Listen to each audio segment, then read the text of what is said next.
স্বর্ণ লোহাকে বলছে, ভাই আমাকেও স্বর্ণকার হাতুড়ি দিয়ে পেটায়, তোমাকেও তো কামার হাতুড়ি দিয়ে পেটায়, আমি তো এত আওয়াজ করি না, তুমি এত আওয়াজ করো কেন, এত চিৎকার করো কেন? তখন লোহা বলল, ভাই শোনো, তুমি স্বর্ণ, তোমাকে যে হাতুড়ি দিয়ে পেটানো হয় সেটা লোহার, আর আমি লোহা, আমাকে যে হাতুড়ি দিয়ে পেটানো হয় সেটাও লোহার।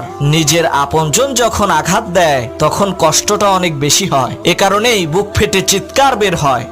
একজন আব্বা তার ফোলারে কানতে দেখে জিজ্ঞাসা করলো, কিরে তুই কান্দস কেন? তখন ফোলা কইলো, আব্বা ওই মুরব্বী বেটার ফায়ে ফাড়া মারছিলাম, এর লেগে আমারে কষাইয়া একটা সর মারছে। তখন আব্বা কইলো, কি কস, তুই মুরব্বীর কাছে মাপ চাস নাই? তখন ফোলা কইলো, হ আব্বা মাপ চাইছি তো, এরপরও আমারে মারছে। আব্বা কইলো, মাপ চাওয়ার পরেও তোর মারছে? আয় আমার লগে, আজ্জা মুরব্বীর খবর আছে। বাপ ফুট মুরব্বীর কাছে যাইয়া কইলো, মুরব্বী আমার ফোলা আমনের ফায়ে ফাড়া মারছে ভালা কথা, কিন্তু মাফও তো চাইছে, এরপরও আপনি কিল্লি গিয়ে হেতারে মারছে। তখন মুরব্বী কইলো, দূর মিয়া, আপনি আর কথাই কইেন না, রাস্তা দিয়ে যাওয়ার সময় কইতে জানি আপনার ফোলা ইয়া আমার ফায়ে একটা ফাড়া মারলো, আবার ফাড়া দিয়ে কইলো সরি। আমি ফোলাটারে ভালা মনে কইরা 10টা টেহা দিলাম, এতে টেহাল লোভে ফাইরা আবার আমার ফাড়া দিয়ে কয় আঙ্কেল সরি। এখন আপনি কোন, আপনার ফোলাটারে মারতাম নাকি চুমা দিতাম? মুরব্বীর এই কথা হুন্না বাপে হারামজাদা কইয়া লাড়ি একখান লইয়া এক শিকারী একটি পাখি ধরলো। সেই পাখিটি শিকারীকে বলল, আমার ওজন মাত্র 100 গ্রাম, আমাকে খেয়ে তোমার পোষাবে না, তার চেয়ে বরং তুমি আমাকে ছেড়ে দাও, আর বিনিময়ে আমি তোমাকে 3টি মূল্যবান কথা বলবো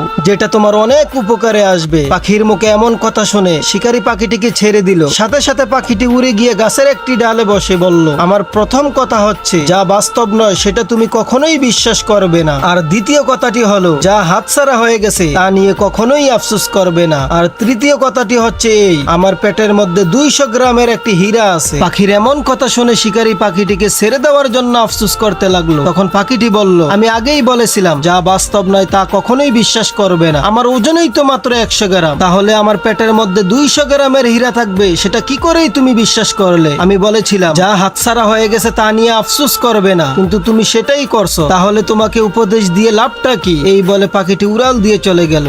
এক স্বর্ণকারের স্ত্রী ছিল খুবই দিনদার এবং পরহেজগার একজন নারী। একদিন সেই স্বর্ণকার তার দোকান থেকে বাসায় ফিরে এসে দেখলেন তার স্ত্রী কান্না করছে। স্বর্ণকার তার স্ত্রীকে কান্নার কারণ জিজ্ঞাসা করলে স্ত্রী বলল, আমরা যে চাকরটিকে 10 বছর ধরে লালন পালন করছি এবং ছোট থেকে বড় করেছি, আজ সেই চাকরটি বাজার থেকে সবজি এনে আমাকে হাতে দেওয়ার সময় আমার হাত ধরে চাপ দিয়েছে। যেই ছেলেটি 10 বছর ধরে আমাদের সাথে একটি খারাপ আচরণ করেনি, সেই ছেলেটি আজকে কেন আমার সাথে এমনটা করলো? স্ত্রীর এমন কথা শুনে স্বর্ণকার কাঁদতে শুরু করলো। স্ত্রী বলল, তুমি কাঁদতেছো কেন, তোমার আবার কি হয়েছে? তখন স্বর্ণকার বলল, আরে দোষটা আমাদের চাকরের না, দোষটা আমার নিজেরই। আজকে আমার দোকানে একটা সুন্দরী মেয়ে এসে একটা চুড়ি কিনে নিয়ে সে হাতে পরতে পারছিল না, তাই আমাকে পরিয়ে দিতে বলল। আমি তার হাতটা ধরে দেখলাম খুবই সুন্দর এবং তুলতুলে নরম, তাই খারাপ উদ্দেশ্য নিয়ে তার হাত ধরে একটা চাপ দিয়েছিলাম। কবিরা সবসময় একটা কথা বলতে